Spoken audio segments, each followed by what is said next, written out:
Hey, Hello, everybody. How y'all doing? good. How y'all doing? I'm great. Great. Welcome. We've got accents today. We You got can bear some, with it.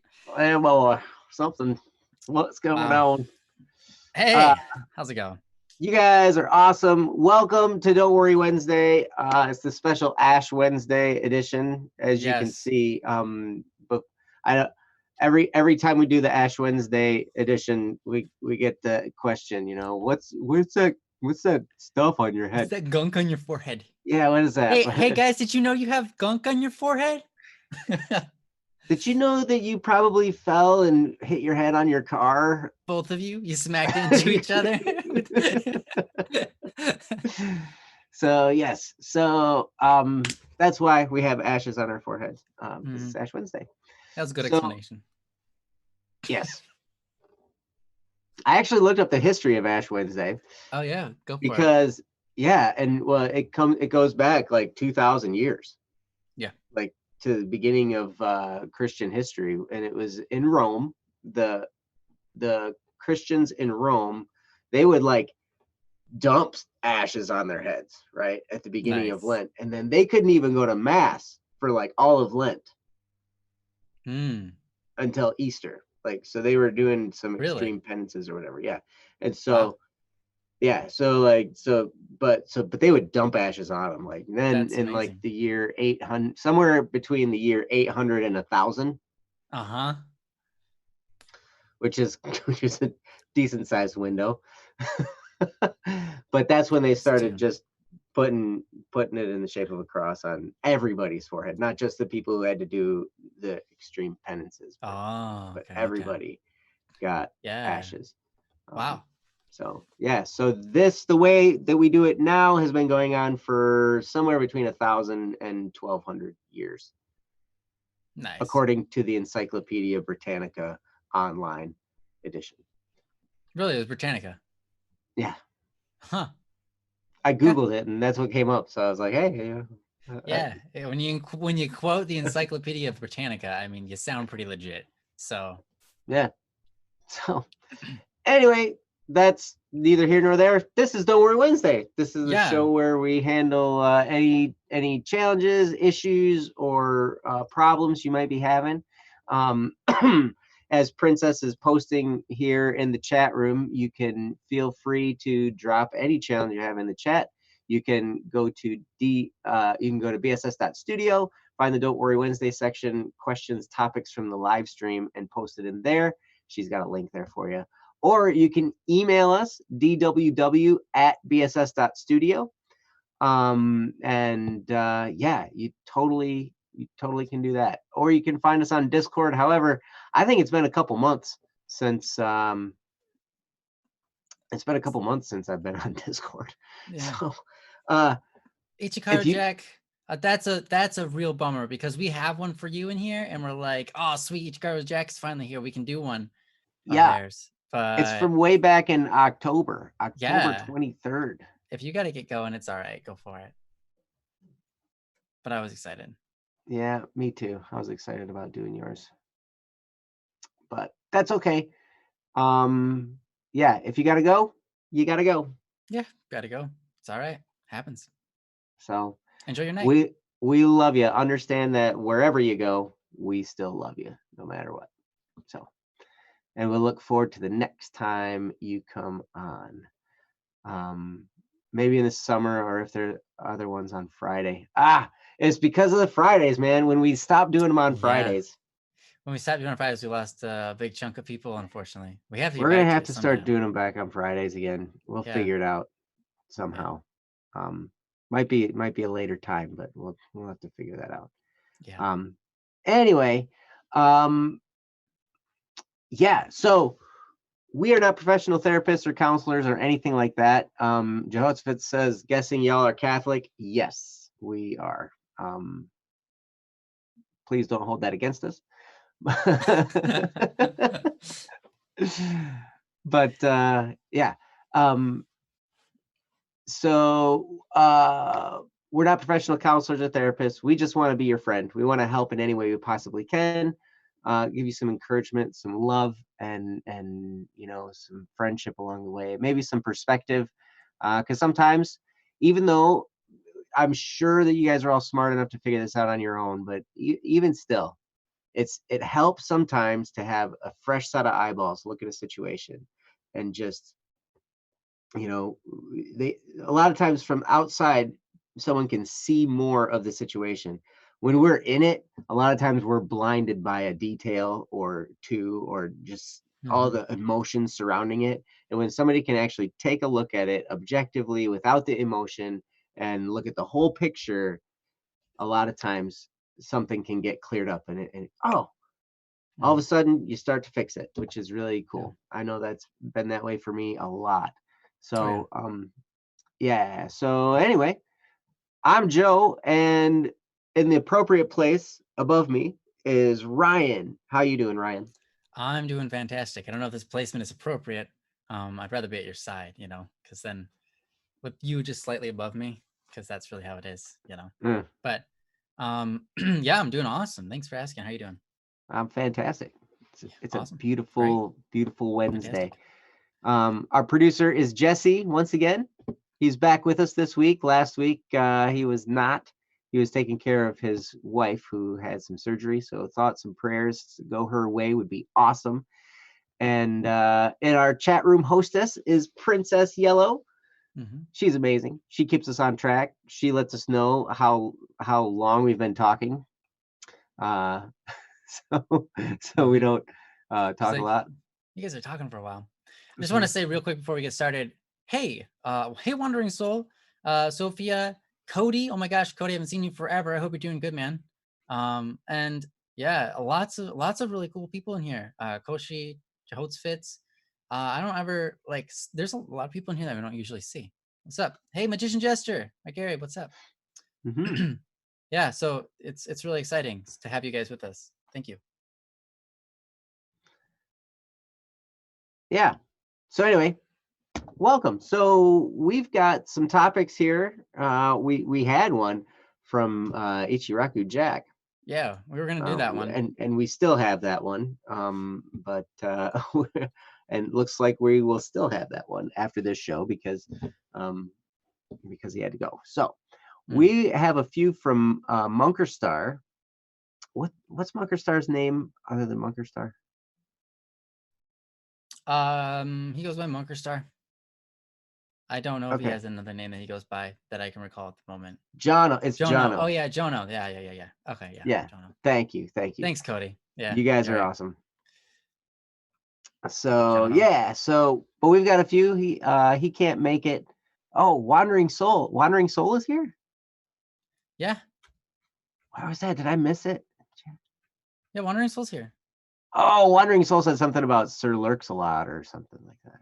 Mm. Sir Lurk a lot returns. Yes.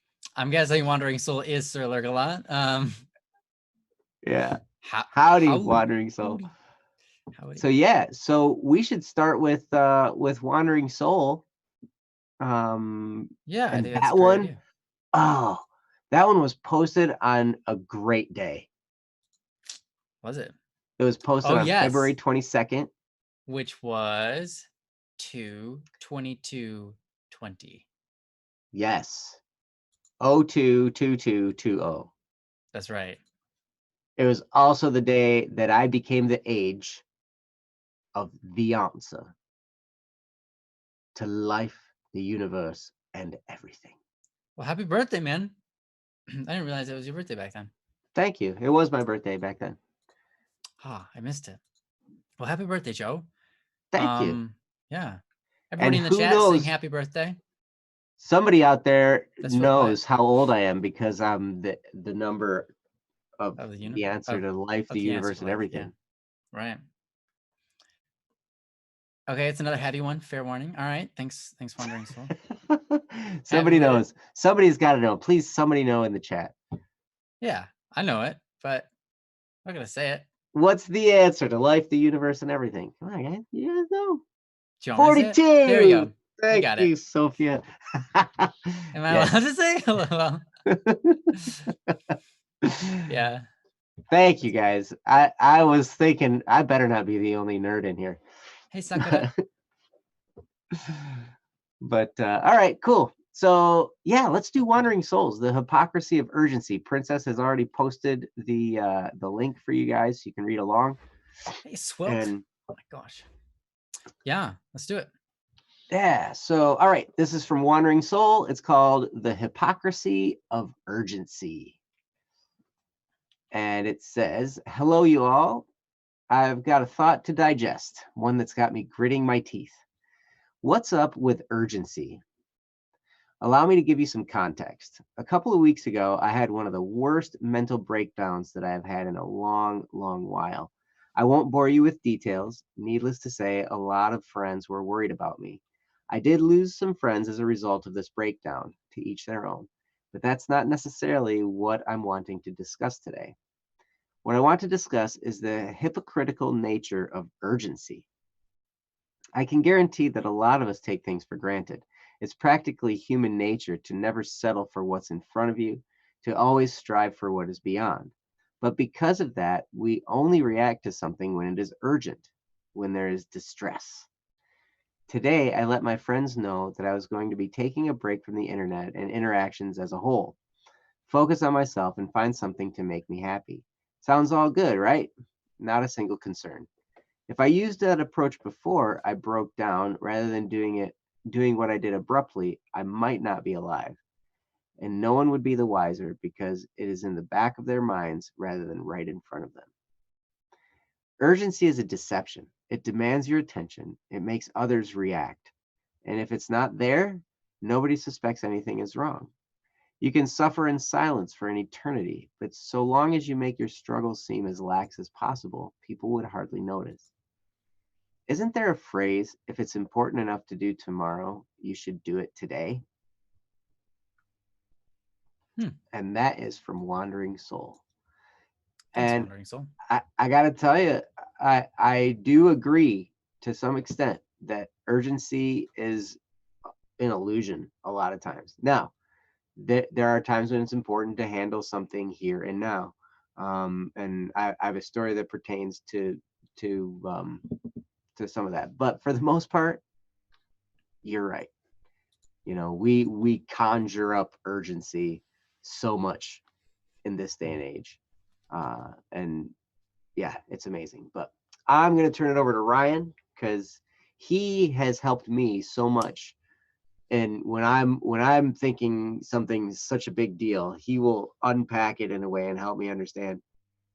You're really just kind of freaking out for I no don't know. Have I done reason. that to you? Have I ever? And well, that's what I hear in my head. Oh, okay. Ryan says it in such a way that it's really nice and kind and wonderful and loving. Mm.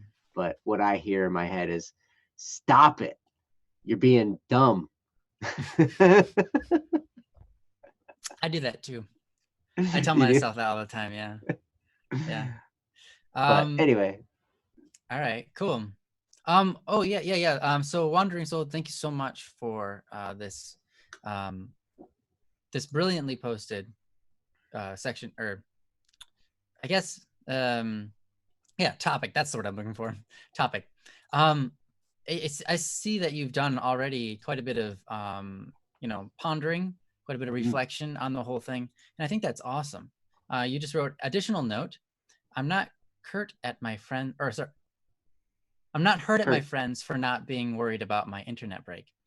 This is more a discussion about how urgency affects people, right?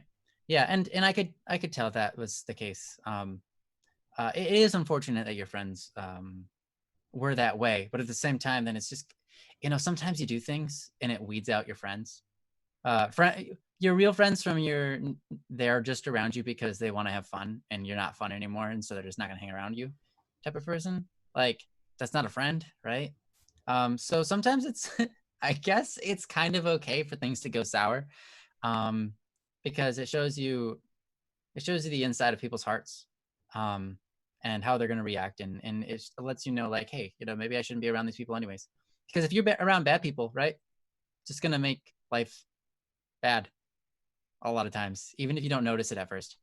And I think Yeah, with that, I'll go right back into the topic at hand. You know, urgency is a really interesting thing. Um, a lot of times, I think urgent things, right? They get us going emotionally. They get us going physically. When we're worried, it's usually about something urgent, something that is coming soon, right? Um, and the problem with that is it's urgency, like you said, it removes us from the ability to look at the whole picture. When things are really urgent, a lot of times we stop focusing on what's around us so we can get whatever is urgent done. But the illusion is that things are even urgent to begin with. A lot of things in life, yeah, there are urgent things. There are things that really need to be done. Like, for example, if a child, this is kind of gross example, maybe whatever, I'll say it anyways. If a young baby poops in their diaper, is it urgent? Not in the next couple of minutes. No, it's fine. It's okay. You'll get it done with, all right? Just take your time. It's not a big deal. You'll clean it up. But you don't wait on that for a day. Mhm. Um, the the acids in the poop and so on will destroy that baby's bottom and leave a rash, and it will be awful. So there are degrees of urgency, right? when when this is a gross example, I'm sorry. But when a baby poops in a diaper, some moms, usually moms that are new to being a mom, will freak out. Oh my gosh, I gotta change the diaper now. You know, like they are absolutely bonkers. Like drop everything, go change his baby's diaper. It stinks and it's awful. And I need to take care of this. I need to take care of this. I just need to take care of this. Everyone, don't bug me. And like it's weird because people like get like their attitudes change, right? When things are urgent. It's not good. When the truth is like you have moms that are more experienced and a baby poops in their diaper, right? And they're like, "Oh, you pooped in your diaper? Great. Okay. All right, let me finish this up and I'll take care of it." Kind of thing, right? And it's way more relaxed. So, I think patience plays a big role in the urgent because things can be urgent and yet you can react with patience. Mhm. And I think that that's the balance that's needed because in life, there are things you need to take care of. You can't just write it all off. You can't be lazy, right? Or eventually you'll just die of starvation, I guess. I don't know. Like you can't be crazy, like overly lazy, right? And at the same time, you can't be so focused on the urgent where you brush all the important stuff away because there will always be something that's trying to get your attention. That's not the big picture.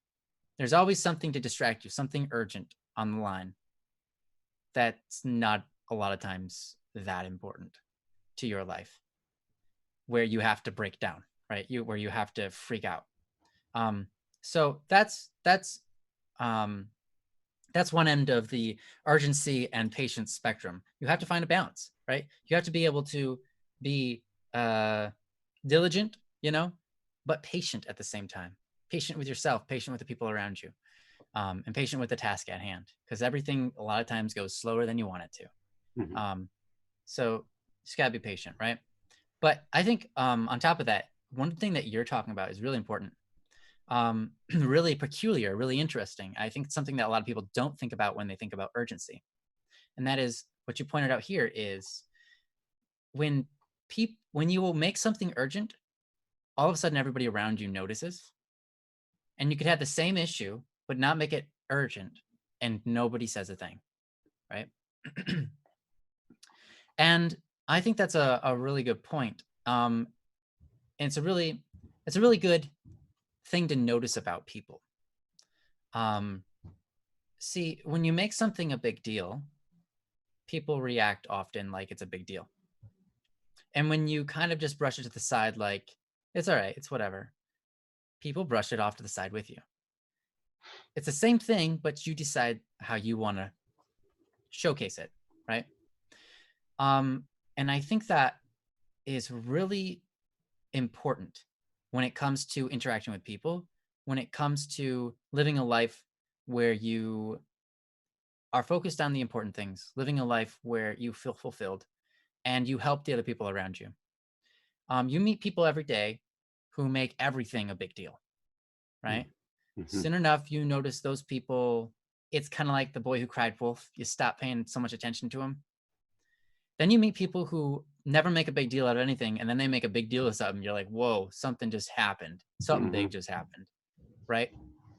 Um, but what's interesting about that is this: you get to guide your relationships. If you have a problem, you can, and you realize, hey, I can make this urgent, or I can make this like calm and relaxed. And how I react is going to be how everyone else around me reacts. So, do I want people freaking out right now because of my issue? Or do I want them to stay calm and we'll get through this in a calm way? A lot of times we think a lot better when we're calm than when we're urgent. So, if we remain calm about a subject and we go to our friend and say, hey, um, not a big deal, but I'm stressing out a little bit about this issue. Would you help me? Originally, yeah, they aren't going to notice if you don't bring it to their attention. Why? Nobody's looking at you. Everybody in the world thinks like, oh no, everyone's looking at me. I gotta behave. I gotta, you know, like I gotta make sure no one thinks I'm weird and all this kind of stuff, right? No one thinks I'm weird, right? With a mark on my head. A lot of people are always worried about what they look like to other people, but the truth is, no one's ever looking at them most of the time. Most of the time, people are so focused on themselves Mhm. that they're not focused on you. They're focused on what you think of them, not Right. what they think of you. Um, and so you get this opportunity because you've gone through this and you've reflected on this and you've had this bad experience, which actually turned into something really good because now you realize people aren't necessarily looking at you, but having gone through this experience, right? Now you can start to recognize what it's like to look at other people. You get to be on the other side of that fence. You get to, because you went through this, you saw, okay, I had this urgent breakdown and then everybody noticed. And when I have the same problem, I don't say anything, nobody notices, right? You start to notice how your your interactions affect other people, right? But then also that people are focused on themselves. And you can turn that around by focusing on other people. And that changes everything. Because then when you approach someone, you're like, what's my attitude right now? Because that's what they're going to reflect. People are like mirrors a lot of times. When you go up to somebody and you smile, give them like a genuine smile, they generally want to smile back. If you walk up somebody and you give them a dirty look, right? They're going to be like, what's wrong with that guy? And they're going to feel dirty inside, right? They're going to be like, the heck, right?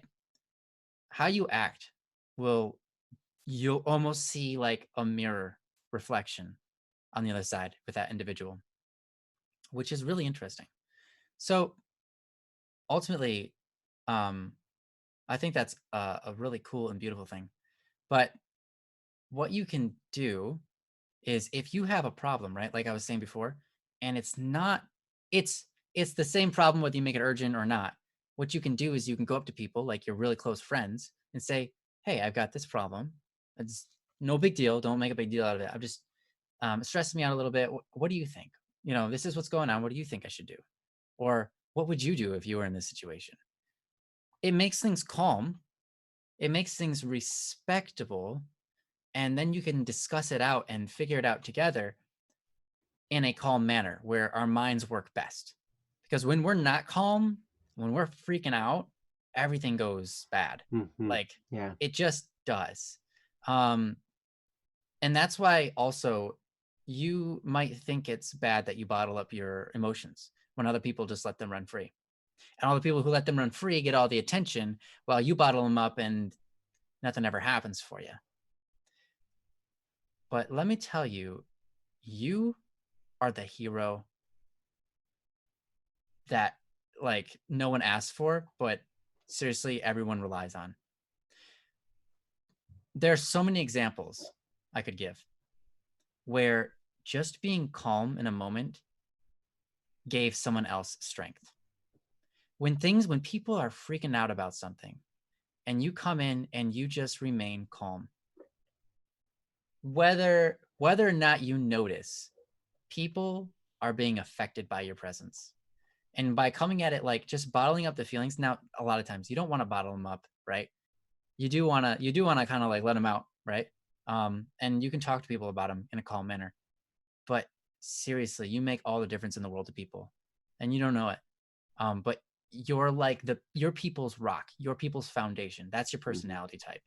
Your personality type is you're the rock people rely on to know when things go bad, they can count on you because you're the last person to freak out, right? That's awesome, and you need to make sure that you stay that way. That is a blessing.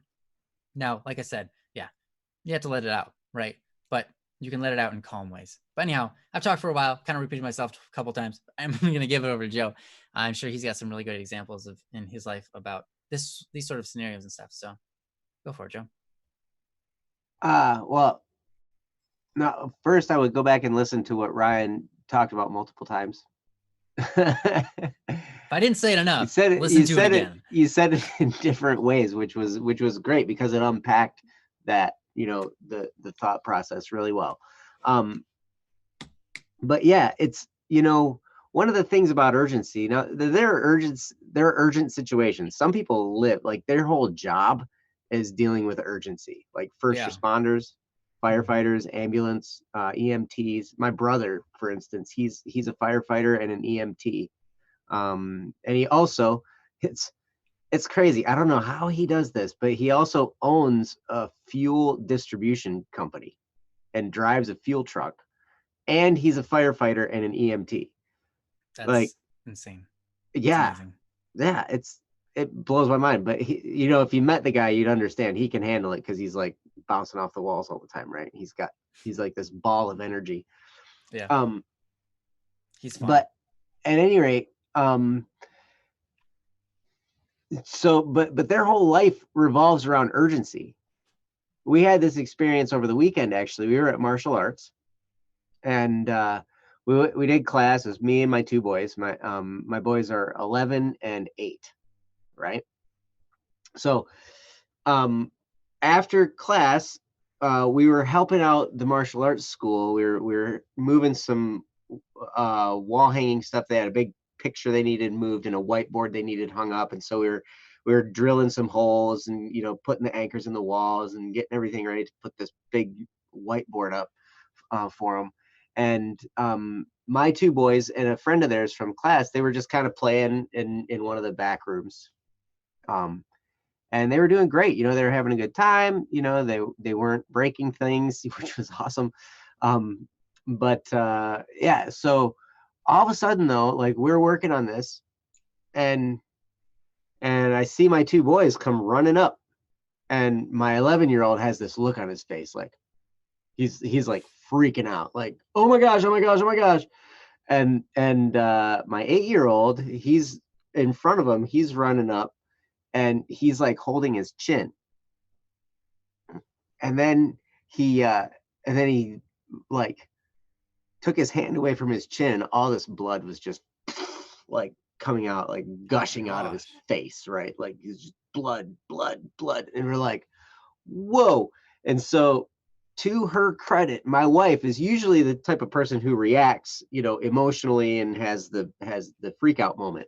But she stayed so calm, and she was like, "Okay, here's some Kleenex. Hold that on there. You go to my oldest son. She's like, go get some wet paper towel from the bathroom, bring it over here, and so he can put it on there." And so he's holding this on there, and then in the meantime, I was looking for a first aid kit because I knew they had a first aid kit. So I'm like, okay, I'm gonna find something to do. And she looked, and then so I'm doing that, and there's another parent at the school, and he's helping me find the stuff, and I look over my wife, and she looks at me, and she immediately, her look said everything. But then she's like, "We have to go now." And I was like, "What, emergency room?" She said, "Yep." And I'm like, okay, let me see it. And she just took it away, and he had this huge gash on the bottom of his chin, and he was absolutely going to need stitches. And so apparently what happened was he fell and landed on a metal chair, like the back of a metal chair. He was up on some higher thing, and they were Oh, playing around, and he fell, and he landed on this metal chair, and it just it it made this huge gash in his chin. So that was an urgent quick bite impact. situation. Yeah. That was absolutely an urgent situation, because we're like, we need to get him to the emergency room, and we need to go now, you know. But I like how we both of our didn't. examples are gross. What's that? I like how both of our examples are gross and bodily. Right, I know. But it was right in the front of my mind, because this happened, right? He had to get Mhm. he had to get 4 stitches. But we took him to the emergency room, and you know, the thing is we were really calm about it. We didn't like, I mean, we got going in a hurry, but we didn't like, we weren't like scrambling like crazy. We just were focused, and like, okay, this is something we have to take care of. We have to take care of it now. This clearly wasn't what we wanted to do on Saturday, you know, Mhm. but it was forced upon us, and we had to deal with it, and so we dealt with it, right? So, but that was the thing. I'm in the middle of a book right now, called "The Obstacle Is the Way," I believe it is. I have to look at what the actual title is. It's either "The Obstacle is the Path" or "The Obstacle is the Way." And what it was talking about is um,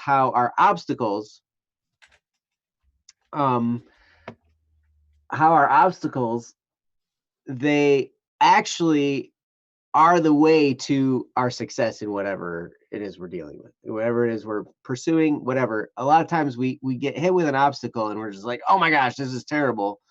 But it's actually the path we need to take, and we need to figure out how to flip that over. And one of the principles that he was going through is um, how to not freak out when you get hit with something. And in a lot of cases, what I think I'm hearing from your topic, Wandering Soul, is that the thing that's hypocritical is that emotional freak out period. That time of, oh my gosh, no, I actually have to deal with this, da da da da da. And it's like, no, a lot of times this is something that you could have dealt with, but you just put it off and put it off and put it off until now it's upon you, and a decision has to be made. And so now there's all this emotion around it because you're stressed, and it turns into this big deal when it didn't have to be a big deal in the first place. And one of the things, when you have that emotional reaction, it so clouds your judgment. It absolutely clouds your judgment. It makes it so you can't look at the problem, you can't look at it objectively. You've got all this emotion tied into it. Your decision making is thrown off. And so now you're dealing with that. So I've said it on streams before that, the time from getting hit with a problem to the time of solving the problem, that's a time period, right? That you go through. Now, there's a spot in the middle somewhere, that's the time when you stop freaking out about it emotionally, right? So something happens, you have this time period of freaking out emotionally, and then you have a time period of fixing it, of solving the issue, right? And most of the time, like, 75% of the time, so like 3/4, maybe even more, is the emotional freakout period. And then the actual solving of the problem didn't really take all that long. But we spent all this time freaking out about it before, and then solving it isn't that big of a deal. So just understand, however long it is, this goes to me, And to anybody that ever hears this, the time you spend freaking out about something emotionally, it just prolongs your solving of the situation. It just makes it take longer because you got to get through that first. So the faster you can get through that emotional period, or even if you can bypass it altogether and just look at the problem objectively and be like, okay, I'm not going to freak out about this. It's just something that happened. It's something I have to deal with. We'll just handle it. How do we handle it? And then you will solve problems so much faster and you'll get through things so much faster and you won't have the stress and the urgency that, you might otherwise have. Wandering Soul says, I'm figuring that out, honestly. I thought I'd be more miserable not interacting with my friends. So purposefully creating distance would be counterintuitive, but it's working so far. Yeah, like sometimes we have, sometimes there are people in our lives that we need to love from a distance. We should love everybody. Absolutely. But some people are bad influences on us. We love them and we like spending the time with them. And sometimes, the bad influence is kind of fun, so we'd like to spend the time with them because, we know we're going to have a good time, even though it's not right for us. Right. Like No. Ryan doesn't have that situation. Ryan has me for a friend Yeah. and I'm a bad influence. I don't know about So, but here we go. Marhandi says the sense of panic is the only way I get things done. Aha, now we see a new dimension coming into play because in a way, urgency can be good. Now, from what you're talking about, Wandering Soul, you're talking about like emergencies, like when we create an emergency out of something that shouldn't be an emergency. That is wrong. However, to create a little urgency on things, that can actually help us. That can help kind of light a little fire under us and get us to move. As long as we move forward with a clear head, urgency can be good. And that's actually the reason we set goals, is so we can create some form of urgency on ourselves. We have goals at Black Static and Swerve, and I hope they cause us to start going. I've noticed with myself, if I give myself 2 months to do something, I'll take 2 months to do it. But most of that 2 months is not really doing anything, and I actually get it done in the 2 weeks before the end of the 2 months. Yeah. Yeah. So I could have done it in 2 weeks. So the better I can get. Now, this is something that we all have to work with and figure out on our own. We have to kind of figure out how to motivate ourselves and do things in a way that doesn't backfire on us, but just in a way that helps us to move forward, puts a little bit of pressure on without stressing us out. And that is not an easy thing to figure out. I'm 42 years old now, and I'm still figuring it out. You guys have an early start. Yeah, exactly. Start figuring it out. Yep. So the more you can pay attention, if you can take a step outside of yourself and examine yourself and say, when this happens, I react this way. How can I make an adjustment there? When this other thing, when I set this goal, it really stressed me out and I ended up quitting. What was wrong with that goal? Was it too soon? Was it just too much of a thing to bite off? Did I need to break it down into smaller chunks so I could do it one step at a time? The more you can do at self-management, I guess, reflecting on how you operate, the more things will clear up for you, and you'll be able to take a look in a mature way at whatever's going on in your life and make adjustments and act accordingly. And you really will move forward a lot faster. Um, Wandering soul, to be fair, introspection gives me inspirations. So I just got to find a better way to do it. Yeah, you bet. It can. And hopefully some of what we've said here has inspired you to look in at that way. But I agree with you, Wandering Soul, that most of what we make urgent, it's an illusion. It's just us freaking out about stuff. And we don't need to freak out about it. In fact, if we freak out about stuff, it really just prolongs the solving of the issue. When my kid fell on that chair and split his chin open and we had to go to the hospital and everything, if we would have been freaking out about that situation, we would not have gotten him to the emergency room in a timely fashion. We would have had all this, there'd have been these tears and this freaking out and this what was going on and yelling at whoever did whatever, there's all this, there would have been all this Yeah. Why are you jumping on the blame and chair? pointing fingers, and yes, there would have been all this stuff, and who was back there with you and what did they do, and oh my gosh, was it his fault? And I tell you, the other kid that my sons were playing with, he felt so bad because he actually moved the chair into that position right before he landed on it, and so he felt like it was his fault. And Mm. so I had to be like, dude, no, this is, he was just sat back there in a daze. He felt so guilty.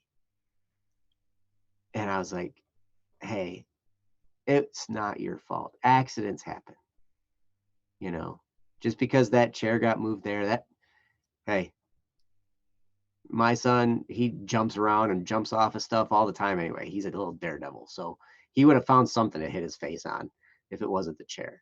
So, like, so yeah.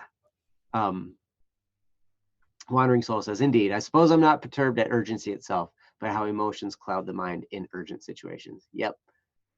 Yep. I think that's a really, really wise statement. Because that's true. In a way, urgent, there are things that are urgent and we just have to deal with them. But one thing that you've mentioned about your friends is that they didn't really notice until it was urgent. And I think what Ryan had to say was super important about that, because, people aren't thinking about us. And sometimes it takes an urgent situation to kind of make us take notice. We should all be more perceptive. Every single one of us should pay attention to those around us. And I think what Ryan said was so wise. And he said, that starts with each one of us. It starts with you, starts with me, starts with every single one of us to be like, to take notice of others and not be focused on ourselves. And the more we can do that, the more we make the world just that much better. Because that's spreading love to those around us. So now I've talked for a really long time, so I'm turning it over to Ryan, and he's gonna Cool. say Thanks for that, Joe. You great said a stuff. lot of really important stuff, really good stuff. Thank you. Yeah, I just have one thing that I noticed, and then Princess noticed as well. She said she wrote it down for me, which makes it a lot easier. Wandering Soul, you said this a little while ago. Indeed, I've got a real hard time figuring out at what line it becomes bad. It kind of festers until it boils over, something I got to work on. Or rather, what line it becomes bad enough where I need to discuss it with somebody. And yeah, I just want to touch on this, and then we'll call this this one good. But it's a great question. And every problem is not the same, right? I mean, you get faced with all sorts of different problems every week, and they're not all solved the same. That's the point of them. But here's what I would suggest.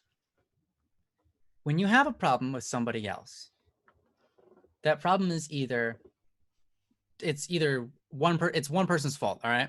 It's either your problem or their problem. Sometimes we have a problem with somebody, and in truth, it's actually our problem. Mm, It's not because of them. mhm, One thing that I say is, uh, what's the word? Annoyance. Annoyance with somebody else is simply a lack of tolerance. We have to be more tolerant sometimes. Sometimes we have to just let people be wrong and just say, you know what, I'm not gonna kick them on that. I'm just gonna let them be. And I'll show them with my own example the right way to do this, but I'll let them figure it out. Sometimes you have to do that. But I would say this most of the time, if you have a problem with a person, the best thing you can do is as soon as possible, as soon as the moment arrives, form a one on one conversation with them and just talk about it. But talk about it in a way that is tactful. Talk about it like, hey, you know, I might be wrong here. I'm wrong all the time. I noticed this. I wonder like what was going through your brain. I was trying to figure it out and I was having trouble. So yeah, I don't know. I'm just really confused. Could you like what was going on right there? you mm, know, like, however you want to say it, but be tactful. Don't, hit them hard with it. You're trying to solve a problem. You're not trying to create one, right? You're not trying to point one out. That's really the main thing. When you are trying to solve a problem, don't spend too much time trying to point out the problem to other people. Just go to solve mode in the most mhm. polite way you can. Now, so if your problem is with people or your home life, whatever it is, I think the best solution to not getting it to the point where it boils over is to solve them as they come. A lot of them we can solve in our own heads. A lot of them. 90% of your problems, or maybe 95 that you have in your life, if you just take a moment to reflect, you can figure out the right action and go with it. And then the problem's solved. For those 5% that aren't about you, because a lot of times, like I said, it's just us. Yeah. We are the problem. I'm Mm, not loving hard enough. Like a lot of times, or whatever it is, or I didn't know how to do that yet. I should have just asked somebody. Like I didn't realize that light switch was broken. Okay, that explains things, right? Whatever it is, right? It could be an object. It could be a person. Um, it could be, oh, I'm allergic to that. I didn't know that. Whatever it is in life, right? I would say solve them as they come with patience. Solve them as they come with patience. Um, so be don't try to get it done as fast as possible. Just when you have time throughout that day to think about it, or at the end of the night, before you sleep or when you're going laying down, think about it for a little bit. And if you can, solve the problem in your head. And then again, work with other people. It's okay to work with other people. Other people have a lot of great information too. So if you get a problem, there's no shame in like, oh, I just got a problem. All right, friend, what do you have to say about it?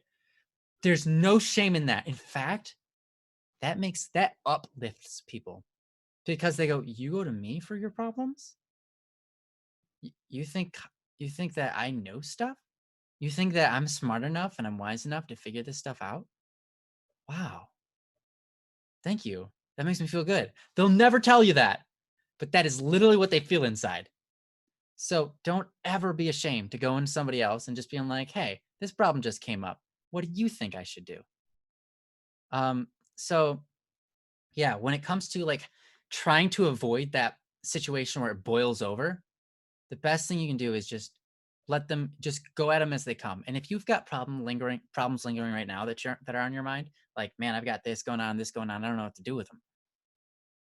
Just start asking people around you. Just start thinking about them and solving them because now's the best time to do that. Um, Rather than like later, when you've crossed the line, um, and everything bursts. So mm, yeah, it's hard to really give us a finite answer because every problem is going to be different, right? Throughout your whole life. But if you can solve them as they come, that makes it best. Some things you can't solve as they come. That's why I said you got to be really patient. Some things some let me tell you. Okay, I gave that 90% earlier. A break. Okay, so hold on. Break that, pull that back. 50% of problems you solve in your head. All right, you can figure it out. 49% of the problems solve themselves. You don't have to do anything. You were just Oh freaking out for yeah, no reason. yeah. Literally. That's so Like, true. oh my gosh, this blah blah blah blah blah. I'm freaking out right now. I don't know what's gonna happen. And then like 4 days pass, and it's like, oh, it's okay. Hmm. Nothing happened. It solved itself. I just had to wait and be patient. Patience. People say patience is a virtue. I say, yeah. Patience is one of the most important virtues because it solves a lot of the other virtues. It makes them a whole lot easier to obtain. Hmm. So, and then 1% of them are like, that's somebody else's problem and it's not my problem. I just, I need to go talk to them or just let them know that, hey, this is on you. You're going to have to figure this out. I'm with you, but I don't know. It's your responsibility, I guess. you know. So anyways, there's all sorts of different problems, right? But yeah, just come as they come. And be open about them. Be open with people. It makes things so much easier. So anyways, yeah, I'm done. Hmm. Well, I think that was huge. Like, especially the whole patience part. Yeah, patience is seriously, I feel like patience is one of the greatest gateways to the other virtues because Doesn't that that is seem one of the doesn't that hardest ones. doesn't that seem like a contradiction though? In an urgent situation, be patient. Yeah. Right? Right? But that's literally true. Like to Be stop calm. yourself from racing, to Hmm. stop your mind from just be patient. Yeah, simmer down. Don't boil. Mm, it's Don't boil okay. over. Simmer down.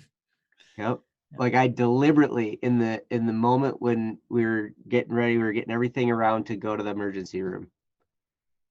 I had to go and get I had to get my stuff from the back, my taekwondo bag and my boys taekwondo gear and everything, I had to Mhm. go get all that.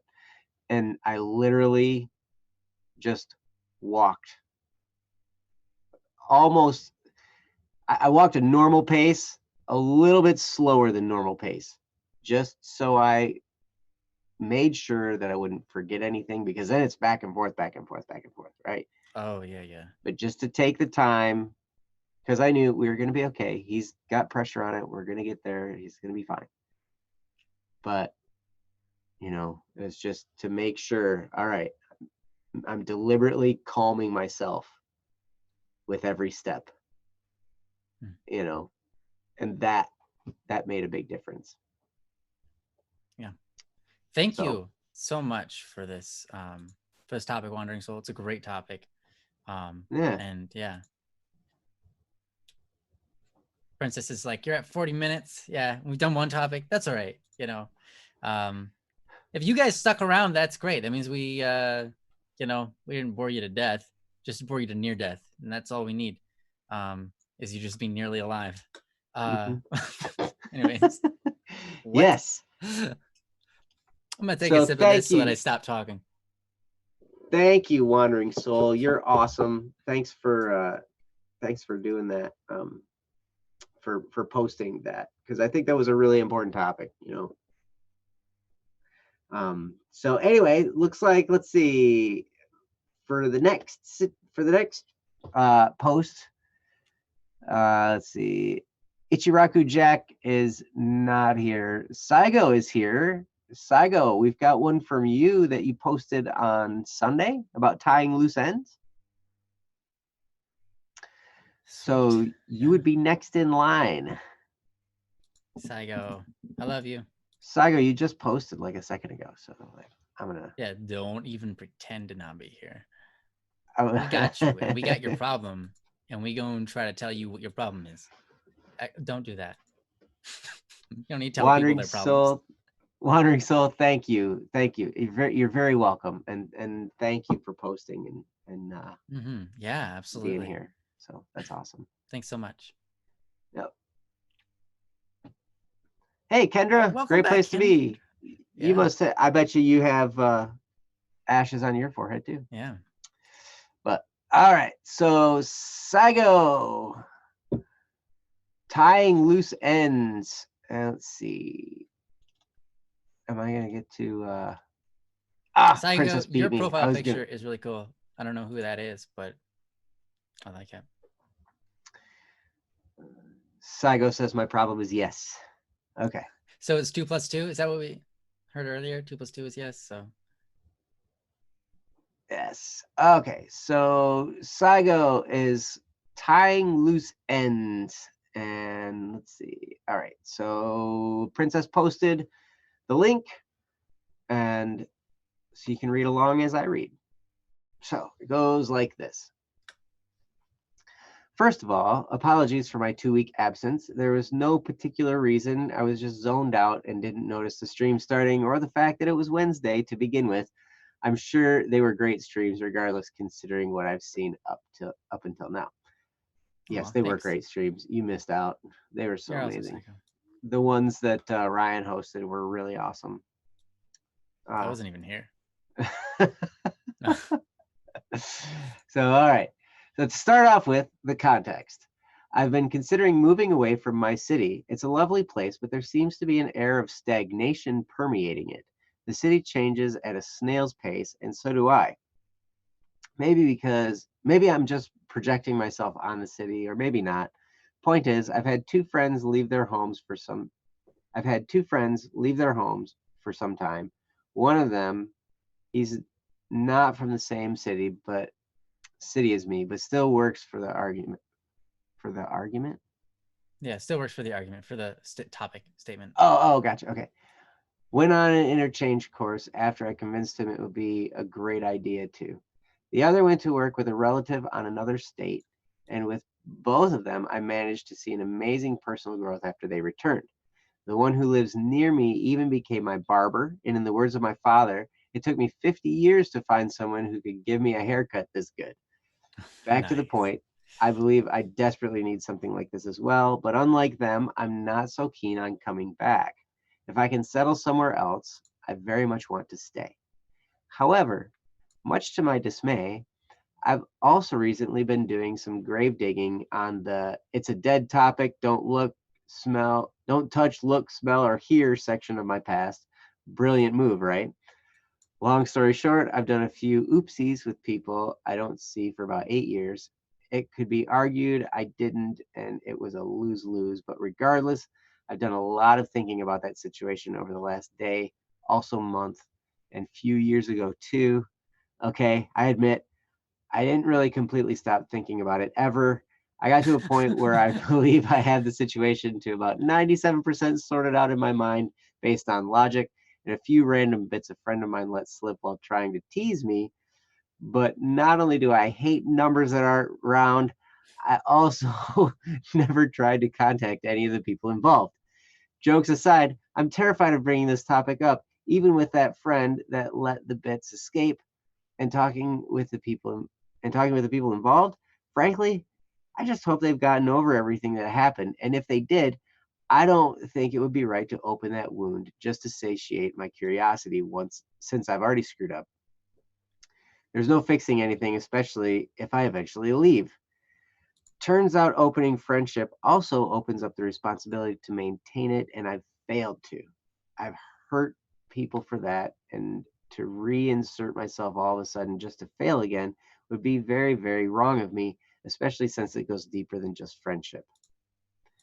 Have you ever been so fixated on something that you completely miss everything else? Yes. Well, I have. I had such a crush. I had such a crush, a friend of mine didn't even notice my other friend liked me. Not even when she was bold enough to kiss me. And one day, everyone knew I got confirmation of my little crush thanks to a stupid plan I made up because Wonder Boy over here didn't have the courage to pull the girl aside and just talk to her about it. And then she said she liked me as a friend, which leads to my third friend's slip up quite a few years later when he said that she did like me back after all, which leads me to assume they did this to not sour things with the other girl. How does the story end? Contact with both of them just dies as soon as I change schools. It takes me 6 years to realize the friend that kissed me liked me. Gee, I wonder what gave that away, you dimwit. Oh, wow. Okay. Yeah. Another 2 to put things together. And at last, about 10 to 13 hours ago, I've started to try and empathize with them. Safe to say, I wasn't the only one who didn't enjoy it one bit. Now, the theory of multiple universes claims that for each choice that is made, a new universe is born. I cannot see a single one where there was a happy ending for everyone. What I do see, however, is how in our universe, I dealt with everything very badly and ended up making things much worse for everyone involved, including me. Boy, this is dragging on for longer than it should. Off to off to the think piece of today before I give birth to the fourth wall of text.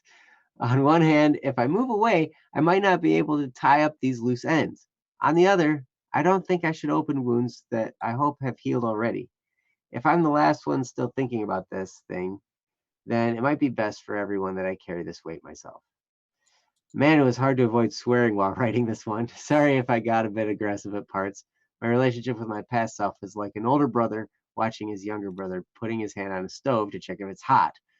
Only I don't get to stop him when he burns himself. I'm the one who spends the next week unable to touch anything because the hot metal really burns when touched. Edit. This is older brother Saigo from the near future of the original posting date, past of reading date. I'd just like to add drama queen. Well, you're Wow. awesome. Saigo, that's great. I tell you, you've got a lot of really good points in here. And maybe a new city would be a good thing. It sounds to me from your post, there's a lot of barnacles from your past just kind of hanging on you. And maybe a change of scenery would help. Maybe it would. But I'm gonna turn it over to Ryan and see what he has to say, because yeah, he's awesome. So Ryan, Oh, take it away. thanks. Yeah, Saigo, this rocks. I love the post. And yeah, there's really a lot here to unpack. It's kind of interesting because we have here the story of, like, moving out, kind of getting away from all of the issues and drama of the past, and moving out to not just get away from that, but to just put an end to it and then move forward, right? Then we also have the part of the post is mostly about the past and what the screw up was, which I'm glad that you talked about it.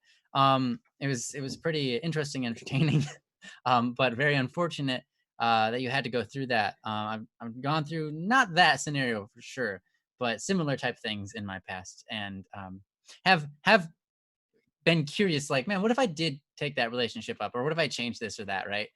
Um, but here's an interesting thing that I think can help solve that, right? Sometimes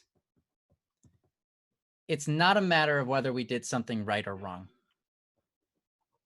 It's a matter of what we choose to do now. Hmm.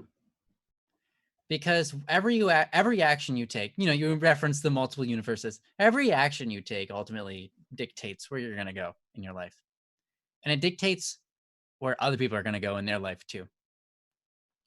The only thing you can never do in your life is basically make a choice. The only thing you ever do basically is make choices. Mhm. And you can't fix the past. Sometimes it no longer matters whether in the past you did something right or wrong. What matters most is that you use it to move forward. Because you can look at your past and complain like all time, right? All day long, right? There's a lot of, we have a lot of people in this chat here that definitely have really intense pasts that Mhm. they could contemplate for years, and probably have done so, right? And it's rough. And sometimes we just do stupid things. Like, why did I do that? That was so dumb. Or how come I didn't realize that? Or why did I trust that guy? You know, all these things, right? And we can't do anything about it. The only things we can do is hurt ourselves more or decide we're not going to hurt ourselves anymore and just move on.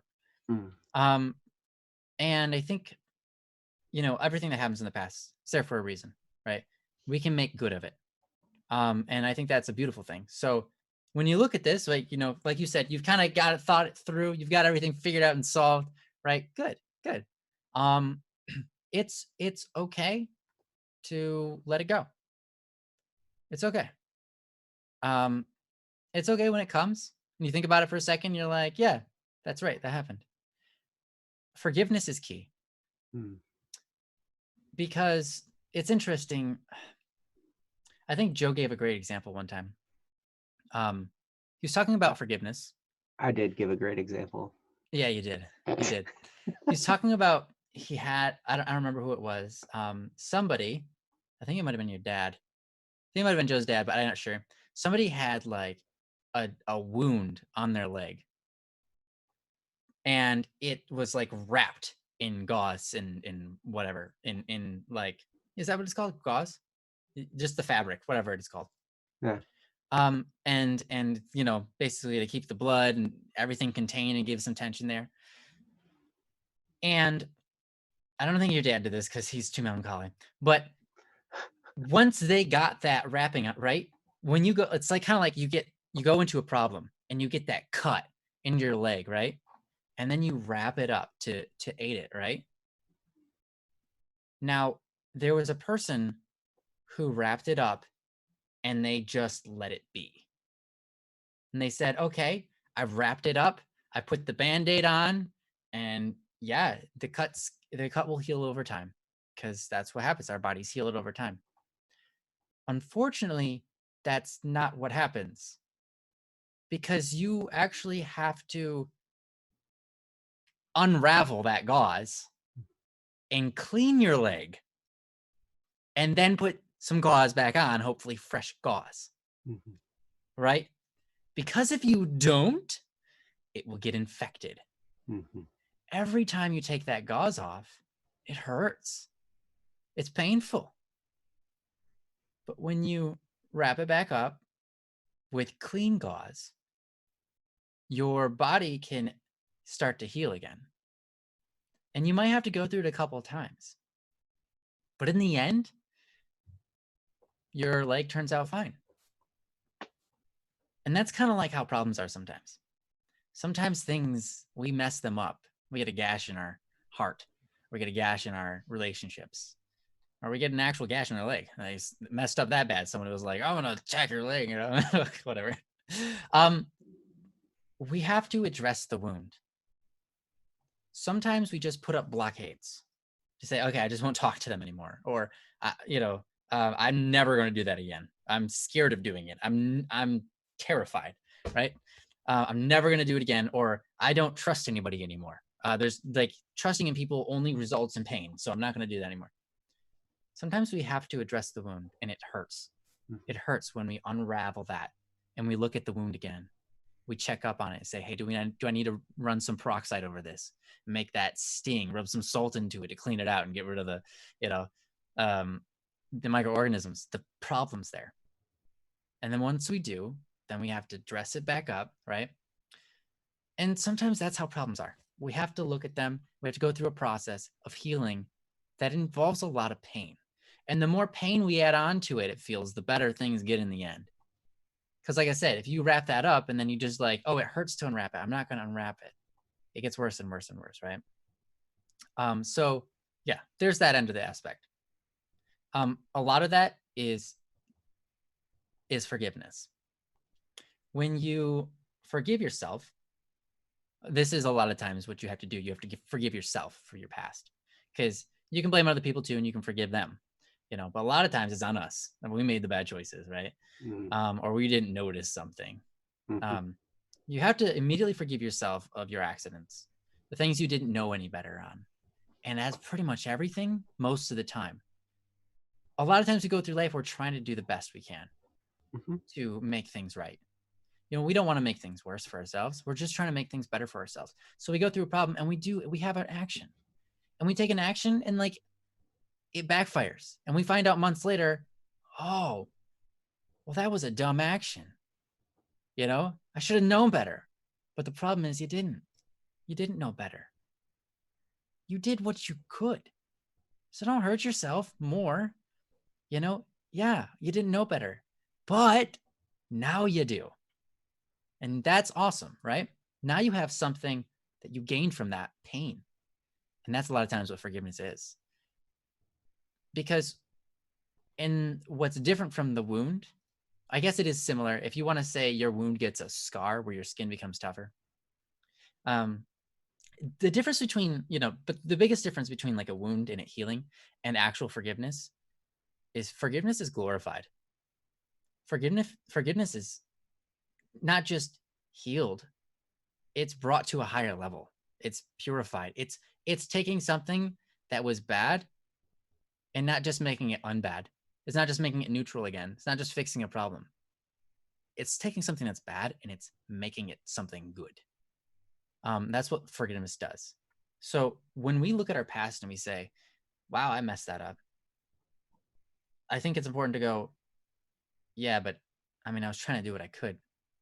And that's all I knew at the time to do. So it's okay. Or, man, I messed that up and I did it on purpose, knowing the consequences and everything, and that it would hurt other people. And I wanted to hurt other people. Like that was what, sometimes we get that bad, right? When you go and you think about that and you're like, how do I forgive myself? That was awful. You know what? First of all, you are not that person. That was something you did in the past. So you are not that person. That was a past you, but that isn't what makes you who you are. You aren't an accumulation of all the bad things you've ever done. That's not who you are. And you don't judge people that way either. You don't look at somebody and say, wow, that person is a thief because they stole something once in their life 20 years ago. That person is a liar. And that's all I think about them when I approach them. They're just a lying thief. And it's like, no, that's a human being who is trying to get better, because we all are. A lot of times we're trying to get better. That's honestly, sorry, I'm going to be a little bit religious. That's why I love going to the Catholic Church. Catholic Church is a hospital. It's not where people go because they're really good people. It's not where people go because they're perfect. All right. And the Catholic Church doesn't go, oh, I'm sorry, you're not perfect. You're not allowed here. Get out. No, Catholic Church is the hospital for everybody who's totally made mistakes and who are trying to go, how do I make this better? How do I get better? How do I stop making all these mistakes? Teach me some self-control here, and that's a beautiful thing, right? And so when we look at ourselves, we have to look at the same angle. We can't just look at our past and say, that's who I am inside, because it's not. Who you are is decided upon what you're going to do in this moment. And you get to decide that. And you can go, well, I've done bad things before and that didn't feel good. Who I am is who I'm going to be from now on. And that's someone who's getting better. I'm not going to be perfect. Here's the thing. We were never meant to be perfect. We weren't made perfect. We weren't, we were made good. And that's good enough. We were made to do good, made to be good. You can't do perfection. You can do something that is perfect and be perfect at doing it, but you can't do perfection. You can't add perfection into the world. That's not a thing. You can add good into the world, though. And that's perfectly awesome. So it's important to aim for perfection in a way, right? We want to be the best we can be. But it's important to give ourselves some patience and relax and say, you know what? It's not about being perfect. How much good can I continue adding in? Because I can continue to shine brightly. Like, yes, I have dirt on me. It doesn't stop me from being able to wash myself clean. It doesn't mean it's game over. And it doesn't mean I have to stop shining brightly in the world, right? I can be like, you can put a candle in some dirt. It's still a candle. When you pull it off, you can still light it up. When you pull it out of the dirt, it still works like a candle and it still shines just as brightly if it's got dirt on it. And that's you. Dirty candles. You're a dirty candle. You are welcome. Anyways, I know I really just touched on one thing. I'm gonna go to the other thing real quick, because then I'll have Joe handle that too. When it comes to moving, it sounds like you already got your mind made up. Just do it, because when you move, you create for yourself a new. It's kind of like I move away from all that stuff that was defining me, that I let define me. And now I'm going to move to this new place. I'm going to be the best version of me I can possibly be at all those times. And it's so much easier because when you move, now you have nothing holding you back that makes you feel like, oh, those people think this about me, or this is the way I act. This is just who I am when I'm around those people. There's none of that. There's none of that reputation, right? You end up somewhere new and you get to set your own reputation. You get to be who you want to be. And I think that's beautiful. You could be who you want to be now without moving. Wandering soul. I promise you, because I've made that change. And it doesn't hurt. It's just awkward. It's just really awkward, all right? And if you can embrace the awkward, you can start being who you think you are meant to be now. You can light your candle up and let people see how you shine. But it's going to be awkward. But it's going to be okay. One thing that's cool about moving, though, outside of that is this. It's an adventure. Because you end up showing up somewhere new. And you're like, what do I make of this? I don't know anything about this. All right, I got to go get a job. Let's go put in my interviews. Now you're on an adventure. Now it's something completely different, right? Now you're forcing yourself to move forward. And that's a problem about not moving. When you don't move, you're standing in one place trying to move forward. And you're like, I got to get outside my shell. I got to get outside my comfort zone, because that's how we change. That's how we become better people, is getting outside our comfort zone. That's how we learn the new things to be better people. That's how we start to practice the things we're not used to, right? And when we move, it makes it a whole lot easier. But when we stand still, we have to force ourselves into those situations. But yeah, anyways, moving on. Let Joe handle the rest. So sorry for the long drawn out whatever that was, but enjoy the better half of the talk. That was the better half. I think we just had the perfect half of the talk. All right. The only thing I can add to that is maybe some examples and stories. Oh, that's always good. Please do. Because really, Ryan, you touched on about everything that I was going to touch on, and I'm like, dang it, he's covering that too. Dang it, he's covering that too. Let me rewind. Now all I can do. You can talk about whatever you want, Joe. Hey, yeah. So, but hey, welcome to Don't Worry Wednesday. Before we go anywhere, Saigo, I gotta say, I'm reading your posts, and one of your posts here, can I be dirty with dirt? It would be better than sand. I don't like sand. We're gonna have issues. I love sand. I love it. I love going to the beach. I go to the beach specifically and keep sand in my shoes. So it's in my shoes when I leave, and I love it. And then, yes, I love having sand in my shoes. This is amazing, because it's like, it just proves the whole point of like, perception is everything, and you can decide that you like that weird feeling, because you can. You can be like, I'm going to do this because I'm ridiculous. I'm a weird person. And then you start to enjoy my shoes and dumping it out into my car. And so there's sand in the car and everything. And yeah, you have to vacuum out. And like when you start talking about moving, I have such fond memories, because I remember when I moved from, well, I've grown up in mid-Michigan, like the middle of Michigan, like right, if this is Michigan. Yeah. Right in the middle. And I ended up moving. My job moved me to Kalamazoo, and that was great. And then they moved me to Traverse City. Traverse City, if you guys just Google Traverse City, Michigan, you'll see how amazingly gorgeous it is. Or you can watch the video Sail on on my YouTube channel, and that video, the footage from there is all surrounding area of Traverse City, Yeah, it's like a very up beautiful in area. northwestern Michigan. It's so gorgeous up there. And I got moved up there and I was so excited. The job I had, they had a location up there and they're like, we want you to move up there and work there. I'm like, yes. Ah, I love it. I love Traverse City. And I love that area. And I remember when we first, like, I went up there to like look for an apartment, and because I knew I already had the job. So if you're gonna move, very important. I would, if I were you, line up your job and all that stuff. Line up all that stuff first before you move. Because sometimes people can just drop into an area and find all that stuff. If you don't have a lot of savings, that's going to be really, really tough.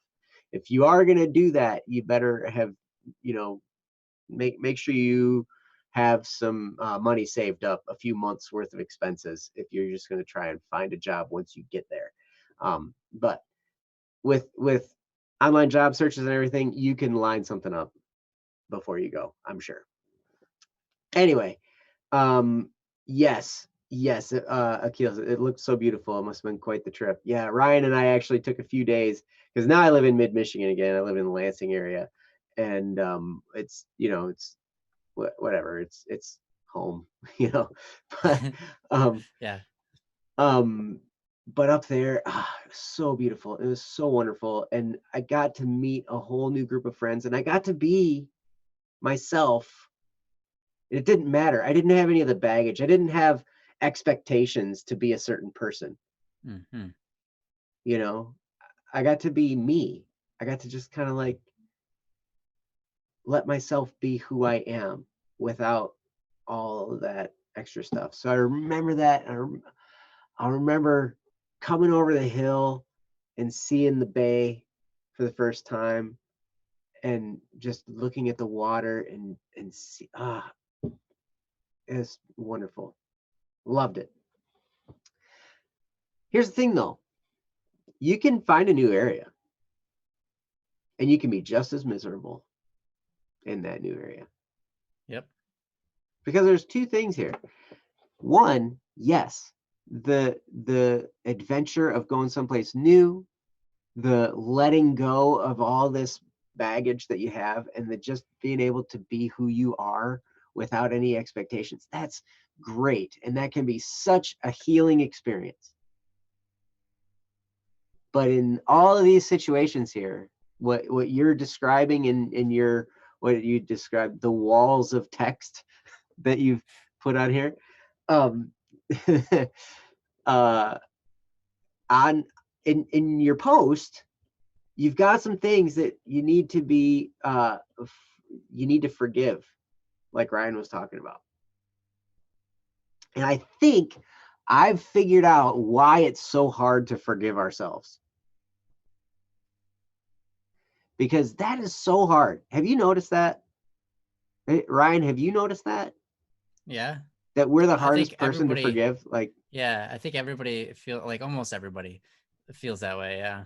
yeah, like I know it's true for me. I know it's true for a lot of people I know, that forgiving ourselves is the hardest thing. Like, we can Yeah. forgive other people. It's not that big. It's not as big a deal. Sometimes people really hurt us and it's hard to forgive them when we really get slighted like that.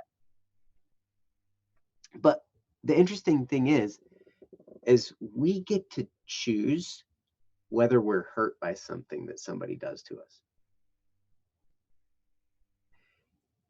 And if we choose to not be hurt, then we're not hurt.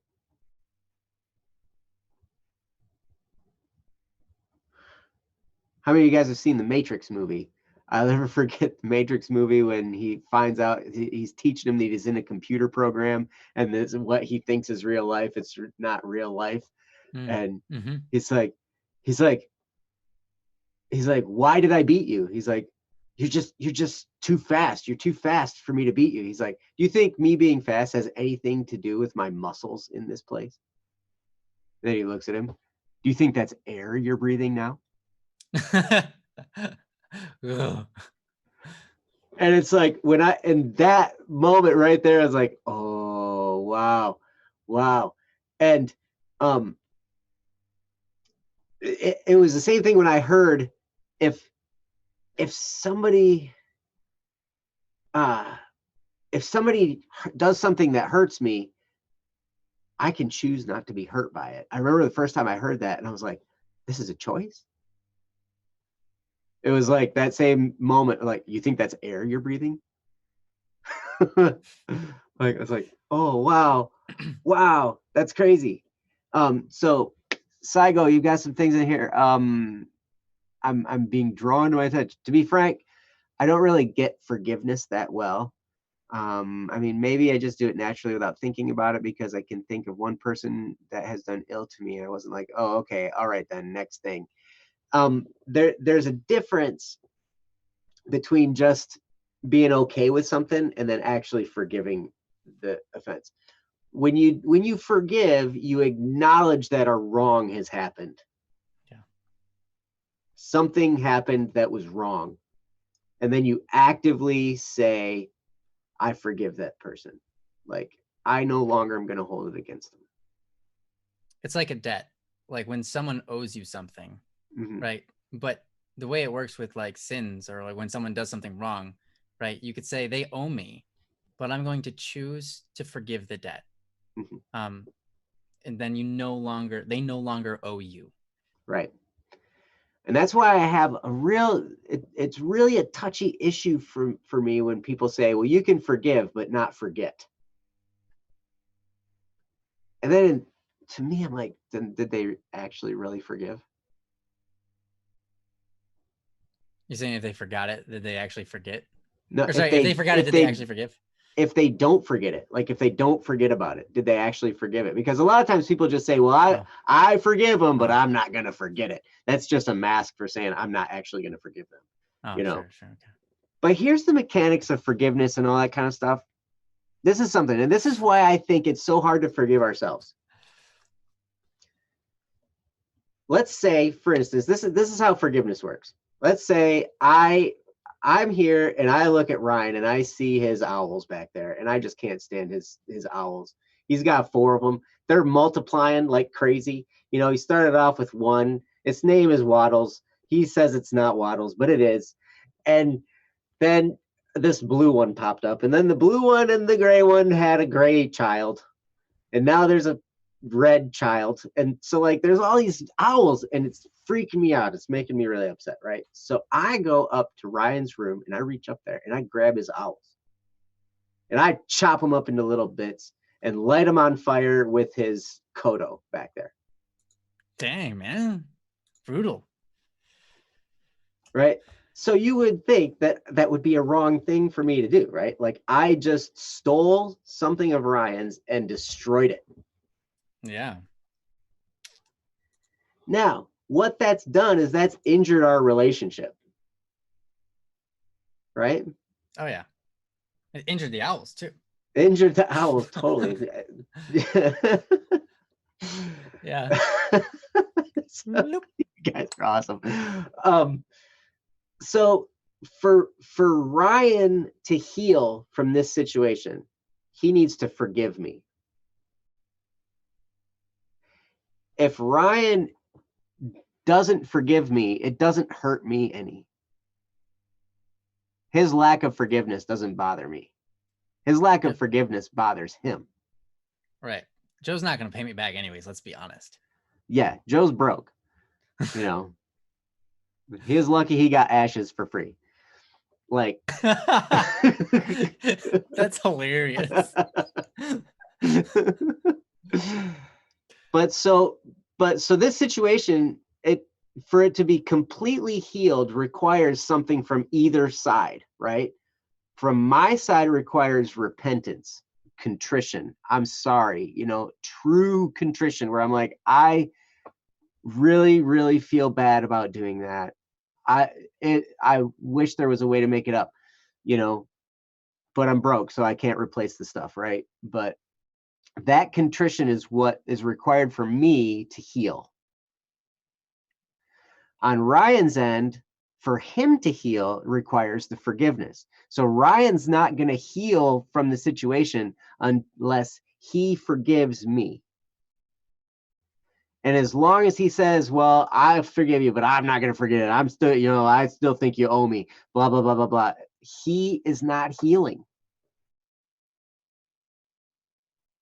And he won't heal until he forgives and lets go the debt. That's the backwards mechanics of forgiveness and repentance. For me, the offender, in order for me to be healed, I have to truly be sorry and contrite and ask for forgiveness and be sorry about it, right? And then that's all I can do. That's it. I can try and make some kind of restitution. I can do my best at that. I can offer a token, of something. I can give him a gift, to as a token of my contrition, to try and mend the relationship, to try and put me more in right frame with him. But as long as he doesn't forgive me, he's not healed. He still has that bitterness, that anger, that grind, and he still is not healing from the situation. So I think one of the main reasons we have trouble forgiving ourselves is because I can say to myself, I forgive myself all day long. I forgive myself. I forgive myself. I forgive myself. I forgive myself for doing that. But how often have I actually repented to myself? Done the other side of the equation. That's interesting. Yeah. How often have I gone through those situations where I'm the only one involved and I need to forgive myself for doing something? But I So you didn't play both actually parts. say, I'm sorry for that. It was wrong of me to do that. I'm so sorry. Now that I know better, I would never have done that. Oh my gosh, that was so wrong. I will try my best to never do that again. And actually apologize to myself, and then I can forgive myself, and then both sides of the equation are met.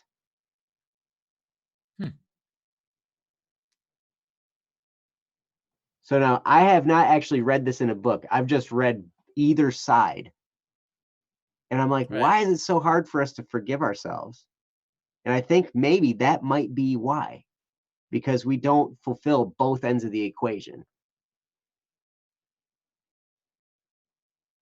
And so I think if we do, so like if we go back through our past and we're like, okay, I did this thing wrong, it's not that I have a problem forgiving myself. It's a problem that I feel like sorry for it. I haven't actually repented. I haven't actually tried to make the reparation or said, I'm sorry and I will never do that again. I'll try to never do that again. And I will do my best to be better. And then I can forgive myself, and then the situation can heal. Right. One of the So fastest and best ways to forgiveness is through love. Because love begets mercy. Mercy is really also a form of forgiveness. But if you, for example, if you love someone, it means you want the very best for them, right? And you're willing to do whatever you can to make that work out for them, right? You want the best for somebody else. That's love. So when you look at somebody who wrongs you, you're like, I'm not going to sit there and pay attention to all the wrong things you did. I just want to see you grow. That's all I care about. So yeah, I'm going to forgive you. Like, it's not a big deal because that's not what I'm looking for. I'm not looking for you to pay me back. I'm looking at you and saying, you're becoming a better person from this. That's all I want. You know, that's when you love somebody. If you think you love somebody and that's not your response, then start to make that your response so that you can truly love them. All right. Yeah. If you love somebody and they wrong you, the appropriate response is, no, I mean, it doesn't have to be immediate. The appropriate response is to let them know that it was wrong, because if they don't know it was wrong, then they're not going to grow. They're going to keep on doing it, right? Yes. You're going Right. to train them to be a bad person. If Right. you're like, oh, it's okay, it's okay. Now you do want to point it out, right? You have to acknowledge a wrong as a wrong, but then you have to say, you don't owe me anything. We're just gonna start to improve this area, right? Because that's all we're looking for is the best for you. And it isn't in your interest or my interest. It doesn't make you the best you can possibly be for me to hate you. It doesn't make you any better if I'm angry at you. And it doesn't make me any better if I'm angry at you, right? Hmm. And so then it works that way for ourselves too. If we Hmm. love ourselves, we have to be willing to go, wow, that was wrong. I need to fix that. That is not okay. That is not acceptable. But also, I'm not interested in hating myself. I'm not interested in sitting there and being like destroying myself and pointing out all the wrong I ever did to make myself feel bad. Because that's not going to pay back anything. Hmm. The only thing I'm interested in is how am I going to get better? I want the very best for me. And sitting here doing nothing except for pushing myself down into the ground is not what's best for me. Hmm. So I'm just going to let it go and start climbing that ladder again. Hmm. And Yep. yeah, Saigo, I see on here, now that I think about it, the second part is essentially what I was doing. I was putting myself in their place, feeling sorry for my mistakes. I was regretful of having hurt people. So yeah, you were on the repentant side of things. You were like, okay, you're remembering the things you did wrong. So then, and it also says writing it down was my way of sealing the deal on my regret, admitting I have done a very big oof. Yes. So that's huge. So what if you put your forgiveness in writing? You know, and maybe seal the deal on that. I hereby cancel all debts caused by that. You know, that maybe that's something to try. Because if writing, putting it in writing seems to seal the deal for you, then maybe write down your forgiveness and make it official. So then, you know, at that point, you can forgive yourself. You know it was wrong. You want to see yourself grow. You want to repair the relationship you have with yourself. And just that could seal it for you. Maybe that's what it takes. Now, sometimes we have to revisit things. Sometimes things crop up, science, you're hilarious. and um, I recall things that I have repented of and forgiven myself of. So I thought, you know, and I've gone back and they've come up. But then I always kind of remind myself, no, that's done. That's taken care of. I took care of it. I actively took care of it. It's done, it's taken care of. And then the moment passes and I'm able to move on. But that level of healing that comes through that forgiveness is absolutely incredible. And that's the one thing. A change of scenery is awesome, but it's nothing like the healing power of forgiveness. You can have a whole new scene right where you are if you can learn to forgive and heal the wounds caused by you or these other people that you feel like they have hurt you. If there's anything, like you can, I still dig back through my past from time to time and I'm like, what things do I need to forgive? What things am I still holding on to? What things did I forget about that I never really properly handled? Right, because it helps you break down those walls that you have that sometimes you don't even recognize. Yeah. Yeah. Because we build up walls based on what people have done to hurt us that we have not forgiven. And when we forgive, we break down those walls and we free ourselves. Then we're more free to be ourselves. And the place that we've lived for our whole lives takes on a whole new light. It looks like a whole different place because of what's going on inside us. But I still think it would be a cool thing for you to move somewhere, experience a new place. Mm-hmm. And then, but yeah, just when you get there, don't take all your baggage with you. You know, let all that stuff go before or on your way, whatever. But Psycho, there's Nicely said, Psycho. sure, I get it. You've hurt people, you're sorry for it, and you're right to regret it. But I'd like you to remember They have moved on with their life. They are fine. They will survive. And so are you. And so will you. Yes. That's awesome. That is awesome. Yeah, you're awesome, Psycho. You Also, if are. that's your real name, your name's awesome. I like your name a lot. Shiro. Yep. Kid, things are going to be fine from now on. Let's live on because they sure did. You bet. You bet. You can move on. It's a whole new life. And every day, every moment, at any time, you can shift your perspective. You know, it's funny. Like my kids got this habit of thinking that, you know, if something bad happens, like they're just having a bad day. I'm having a bad day. I'm having a bad day. This is just a bad day. It's like, no, that was a Series of bad bad random moments that was within a your bad day. moment. Yeah. Thanks, Joe. Thanks for being on my side in these things. Your day can go great from here on out. It can be a great day. It's only 10 a.m., man. Like, actually, it's not. It's 10:47 p.m. But it can be a great day from here on out. Like, yeah. So anyway, Yeah. I hope some of that was helpful. Yeah. Don't let yourself succumb to a bad attitude. You can always turn around. You can flip it. It's great. So anyway, Ryan, did you have anything else? We've gone on with Sygos for a while. But, yeah. Princess, real quick, what's our runtime? So yeah, thank you, Saigo. This was really great. I'm glad we got to talk about it to you. I'm glad that you asked the question, you know, basically like, I don't understand forgiveness, to really, for Joe to get that chance to explain it more in depth. I think that really helps. I know that it was a really mind-opening experience because rarely is it ever really put into words and explained in such a manner. So thanks for doing that, Joe. That was really cool. And yeah, hopefully, you know, obviously you just wrote it out right there in front of everybody. Dude, you rock. I think that's so awesome. But yeah, I'm proud of you. I'm proud of you. But I can't make your decision for you, but if you go and move, I'll be even more proud of you because that takes guts.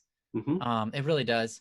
It's fun. It's an adventure. It's fun. It's an adventure. It takes guts because you got to follow through with whatever you decide. You're the one that ends up like, oh no, now I got to figure out this and I got to figure that out and figure out this stuff and go with the flow and then make your own way. And that's so cool. So yeah, totally worth it. It's totally worth it. Yeah. So go for it. But if you feel like, you know what, I don't need that. I don't need to do that in order to become a better man, you know, whatever. Then don't do it. You don't have to, right? It's up to you. But either way, you are amazing and I'm proud of you. So thanks for being here. And yeah. Thank you very much. So thanks, yeah, we're getting to the point where we're really close to the 2 hours. We're like at an hour and 49 minutes or an hour and 50 minutes or something like that. So what do you think, Ryan? Hour 40 minutes. Hour and 50. Oh, we're at hour 50. Oh, okay. I mean, I don't know if there's any of them that we can cover in like 10 minutes. If we had 20 minutes, maybe we could squeeze one in, but I don't know. What do you want to do? That's why I asked you, man. Yeah. I mean, obviously I'm free. I don't have anything to do with after this. So if you wanted to do another one, I'd be cool with it. But you know, you're the one with a tighter schedule than me. So, and you got to take into account Jesse's with us too. So we don't want to, and Princess. So we don't want to like make those guys run long and have like a very late night. Yeah, well, you know what? We're gonna do cherries. Cherries says my topic is kind of short, so we're gonna do it. All right, that sounds good.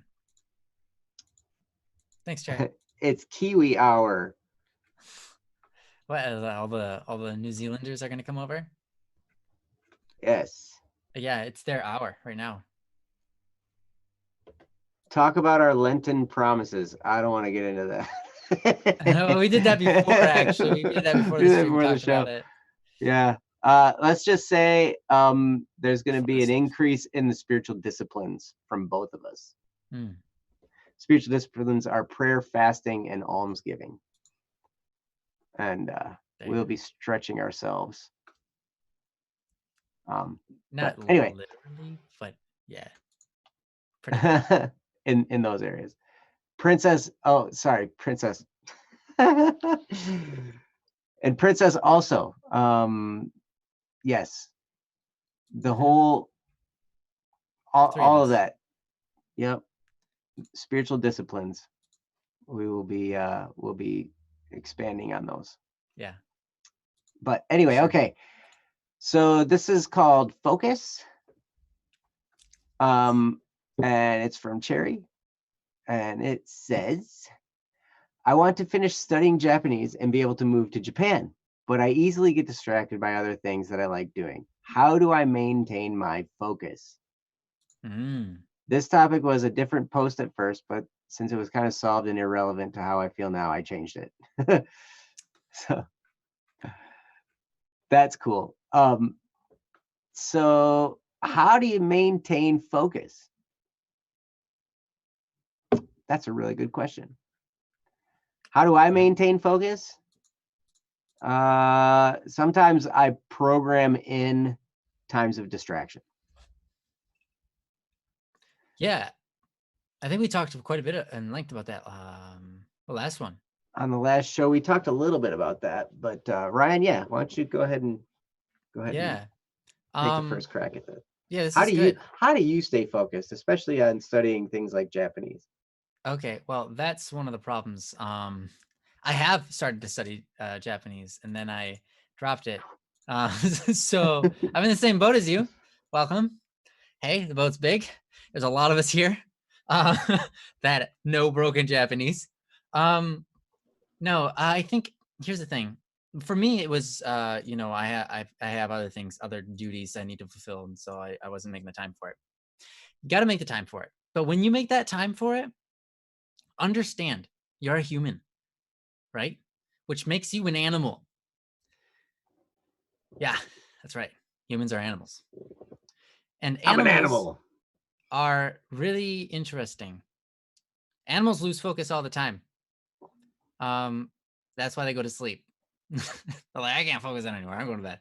Like, you ever try to play with a dog? You can play with a dog for like 2 minutes before it just runs away and it's like, I'm going to go do my own thing now. Like, you try to play catch or tug of war, and it's not like they're worn out. They're just done. They've totally moved on. Um, and that's kind of how people are. So the best thing you can do is expect that. Just like Joe said, program that into your schedule.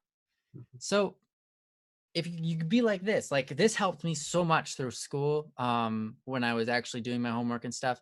Um, uh, okay, so I have ADD or ADHD, depending on what you want to call it. And I have attention deficit disorder, which means I can't focus on anything very well. So what I would do, what my mom actually trained me to do, it really helped a lot, was work for a certain amount of time and then give yourself a reward. And then work for a certain amount of time, give yourself a reward. Mhm. So that can be work, play. But it has to be in intervals and it has to be limited amounts of each. So you have to have some form of self-control. And if you don't have that kind of self-control, you can put it on somebody else and tell them, hey, control me. Tell me when I'm supposed to be doing this. Tell me if I've gone too far. But um, yeah, so you like for me, it was all right, finish half of my page of homework. I get to eat half of my candy bar. All right, finish the other half, I eat the rest of my candy bar. And that motivated me to stay focused on the object at hand. And so for Japanese, you can do the same thing. You do your Japanese and you're like, I'm going to eat lunch about now, and I'm doing my Japanese, and I'm hungry. Well, here's a perfect opportunity. Let's do some Japanese, just 15 minutes, and then we can eat half of my sandwich. Now let's do 15 more and eat the rest of the other half of my sandwich.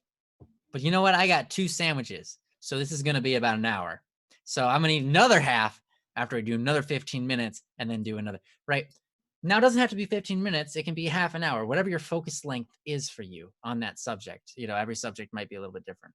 But I feel like that method works really well at retaining your focus because as human beings, unless it's something you're extremely passionate about and it's a form of work, your focus is gone like really quickly. Like, so when it comes to studying and stuff, that's really hard.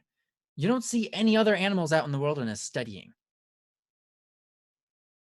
You don't.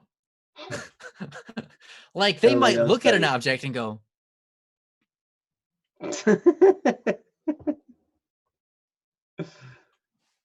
and then they walk away. Right? That was their study period. It was like 4 seconds, you know? And it's like, wow, humans are incredible. They're able to focus on something. Yeah, but you're just, you know, we still got our issues. So yeah. You know, like if it comes to music, I can work on a song for like 40 hours and be like, whoa. You know, I can't believe I did that long. But most things that require like an intake of knowledge that you're adding more to yourself, like that is a lot of work. And so you've got to time yourself. Um, and so yeah, anyways, I stole Joe's topic, so I'm gonna give it back to Joe for him to steal mine. That's great. Um, uh, you know, it's interesting. Maintaining focus can be part of it's going to depend on, you know, what you're into. Um, I find that even if it's something I really like to do, um, and I could do it for a long period of time and not start to hate it or not get distracted or whatever, I still try to remember to program in breaks so I don't burn myself out of it. I can go a lot longer if I program in breaks, right? And um, Steve L, where was Hmm. that post from Steve L? Lo-fi hip hop beats to study / relax to, and also apparently 15-minute rest to 45-minute concentration ratios are effective. That is brilliant because one of the things this is very interesting. There's something about sound. Now for Steve L, it's lo-fi hip hop beats, right? For you, it might be different. For some people, it's just white noise or pink noise or brown noise or Dude, no one knows what you're talking about because they're not audio people. look I it up love on what you're saying. Spotify. I love what you're saying, but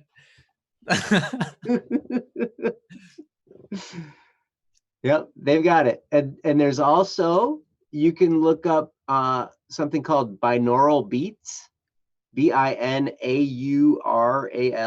beats, and there are different frequencies that do different things. Like uh, some are for focus, some are for meditation, some are for sleep.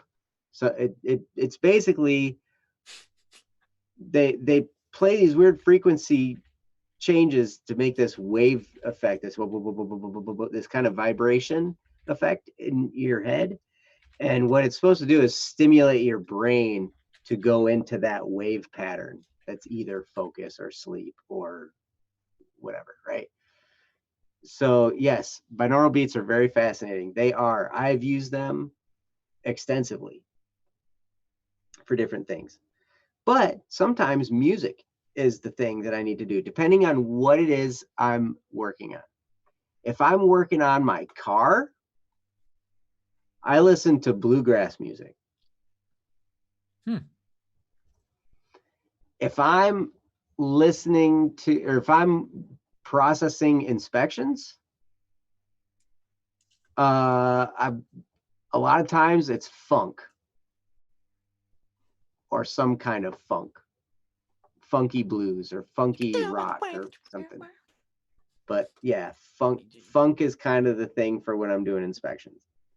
If I'm working on, but here's the weird thing. I talked last time, I have this Pomoto timer, right? That basically it's a timer and it goes on for like 50 minutes or whatever. In this particular one that came with this app, there's also sounds that you can have going. And one of them's like rivers, streams, one of them's like a rainforest, one of them's like bird sounds, there's wind chimes, there's different things. It's just like random sound effects, right? When I listened to the rivers and the streams, it made me have to pee, and so that didn't work for me. There's the one that I landed on that I use more than any is the sound of fire. Fire crackling like a bonfire, right? And so it just goes. So like I'll set the timer to go for 50 minutes. And I know I'm going to get a 10-minute break. And so I know I'm going to work for 50 minutes, 10-minute break. And during that 50 minutes, all I'm hearing is the sound of a fire crackling. And for some reason, I stay more focused with the sound of a fire than anything else. It's really bizarre. So Steve L., I got to give you props. Thank you for bringing that up, because that has been such a huge thing. I didn't touch on that last time. I just touched on the thing of a timer and timing breaks in there and everything. But what are you listening to while you do it? And this is a time for experimentation and examination. So like examine yourself, like experiment with different things, see what works best for you. I would never have known that fire was the thing that helped me to focus the most, at least in this point in time. If I hadn't actually gotten that productivity app that had built into it the timer, that had built into it the fire sound. That's how I stumbled upon it. It's the weirdest thing. But you can find sound effects all over the place on YouTube, on Spotify, whatever. You can find all kinds of different sounds, right? But sometimes that's what it takes. And definitely, I would encourage experimenting with binaural beats. Just be careful. Make sure that the binaural beats you're listening to, they don't have like some kind of subliminal message. Because sometimes people will build in guided meditations. And some of those are good. Some of them I don't necessarily trust, because sometimes, you got to be careful what you're programming yourself with. So, but a lot of times it's just some music with the binaural beats going in the background, and those are perfectly fine. But if you come across some binaural beats and you're listening and all of a sudden they're starting to whisper some kind of weird messages to you, then take notice of what they're whispering to you. It's like you don't want to like start programming yourself with something bad, because the thing about binaural beats is that they're designed to get messages deeper into your brain. They're designed to help you focus and make your brain more receptive to remembering and doing like all that stuff. There's all this weird science behind it, but I find it's helped me to focus. It's helped me to sleep. It's helped me to have more restful sleep, and so on and so on. So that might be something to look into. Hey, Steve, you're back. Psychological studies have shown less lyrics and less change in the tone you listen to will interrupt your concentration less. That makes sense. Yep. Because for sure, if you're studying a language, you probably want to go with something instrumental rather than something with lyrics, because you'll get all discombobulated with words probably if there's lyrics involved. But yeah. One last thing I would say, if you're learning Japanese, use it. It will help. So if the more you use the language, the better you're going to be when you study. So you're going to get more out of your time when you focus. So basically, what I'm saying is you're going to have a certain amount of effort, right, that you're putting into learning Japanese, but you can make that effort really powerful or really weak.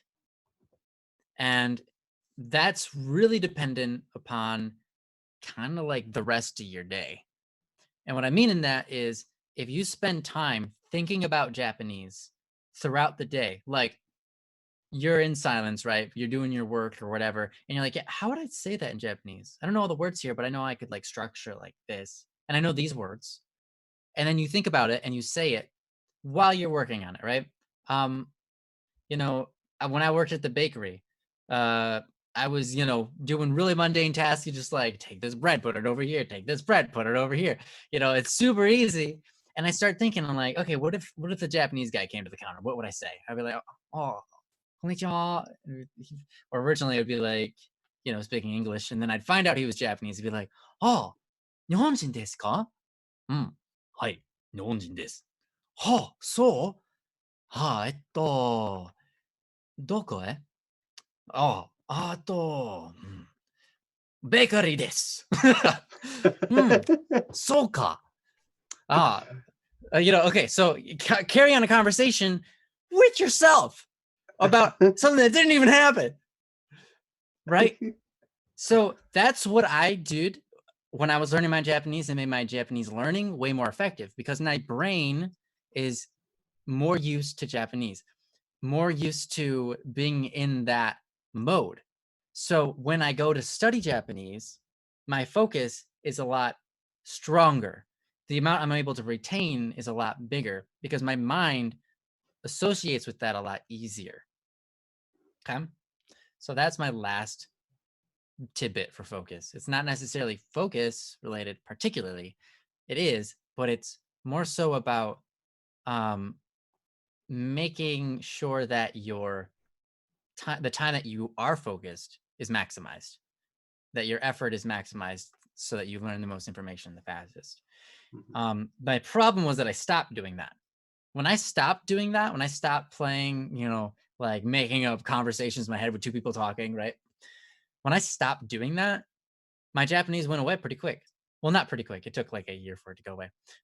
And you can see I just did it, but I haven't practiced in forever. And if I study right now, it's not as effective. I've lost a lot of information over time. So, yeah, throughout the day, think about those things. Create conversations with yourself, with a fake person, right? So yeah, And good remember luck. to sing yourself the song. I'm learning Japanese. I think I'm learning Japanese. I really think so. Learning Japanese. I think I'm learning Japanese. Nice. Well, it's not learning, it's turning, but hey. Yeah, turning. But Yeah, hey, the learning rhymes with turning, so it worked it perfectly. does. It was perfect. Yeah. Nice. So thank you, Cherry, for the topic. And hopefully some of that was helpful for you. I do have to give a shout out to Akil. I see you here. Yeah. Um, listen to your post, and that was really Yes. cool. Like I appreciate you posting in audio form. It was nice to hear your voice. Hmm. And I'll tell you what, you know, it sounds like you're definitely dealing with some stuff. Yeah, If you and I really would like to talk to you about it. Mhm. So yeah. Um. Yep. Yes. Yeah. So just know in the meantime, that we're thinking of you, we love you, and super proud of you, man. And Yeah. it's great to see you here, and it's great to hear your voice. And I'd really like to come up with a way to make that an option for audio Yeah. topics. That'd be pretty cool. Like you uh you did it, and I'm not sure exactly what you did to do it all, but if we could just make it so somebody could click a button and then say something, that would be really cool. So we're gonna get Jesse on that, Yeah. because That way we can maybe do something like that next time. yeah, That'd be cool. that'd be pretty cool. So Anyhow. Oh, I'm free on Thursdays. let me in. I'm not free on Thursdays. I'm free on Thursdays. No, I'm not. I mean, I've kind of free on Thursdays. Yeah, you should You know, message I me. might I might be free on Thursdays in the future. There you go. We'll What you see. need to be free on is Fridays, Joe, so that we could, because everybody's been asking, well, the Friday, don't fret Friday, don't freak out and fall apart Friday. Everyone Oh, wants it, man. Akil, my Thursday is your Wednesday. Ha, that's right. Because you're like across the Oh, world. That's right. That's right. oh, So awesome. so Well, funny. right on. Well, we're gonna have to figure out how to do that. But yeah. So anyway, but at this point, we've definitely hit the 2 hour mark, and Oh yeah, we went beyond. But we ran thank it you guys over. so much for being here. Thank you guys for the topics. Thank you guys for the vibrant chat. It was very um, busy in there tonight. You guys are awesome. There's no way we can possibly read it all. That's why we have Princess. Thank you so much, Princess, for handling the chat Yeah, so that we can stay focused on our topics and stuff like that. And Jesse, thank you so much for producing and for being willing to do all the things that we say you're going to do on this show, like set up audio stuff for us and yeah, we don't know. yeah. We'll find out All the after the things we're show. making you do. Ha ha ha. And yes, and so for tonight, I won't say if you have any issue at all, just send Jesse a support ticket. I'm not gonna say that. So there, Well, that was very nice of you, Joe. even though I just said it. Oops. So anyway, Cool. so happy Ash Wednesday to all of you who Yep. celebrate Ash Wednesday, and for the rest of you, happy Wednesday in general. Mm-hmm. And we'll see you next time. Come on back. Don't Yeah. worry, Wednesday. We'll be back on Wednesday. We sure will. On a Yes, Wednesday, of all on things. Wednesday. It's gonna be great. So All right. you guys are awesome. We'll see you next time. And in the meantime, go to bss.studio and yeah, stay tuned there. We might see some different stuff on there soon. So Oh, yeah. all Maybe right. we'll talk about that. But Yeah. all right. See you guys later. We'll see you See you next guys. time. Bye bye. Take Peace. care.